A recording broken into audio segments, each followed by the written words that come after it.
سلام علیکم برادران، دوستان، خواهران. شما در کانال من هستید و درباره کورس‌های امروزه میفهمید. پیشی که میگویم اگر به شما این ویدیو محقول شود سابسکرایب کنید و لایک کنید. و پیش روبل US دلار، کورس روبل با سامانی و کورس دلار با سامانی. $100 به 1119 سامانی برابر شده است. روبل شما در اکران کورس روبل با سامانی را میبینید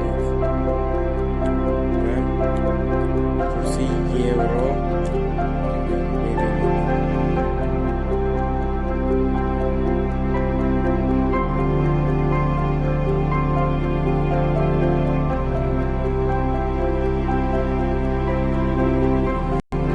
اگر شما خبر داشته باشید کورس روبل به نزدیک ها چند هفته پیش به 190 سامان برابر شده.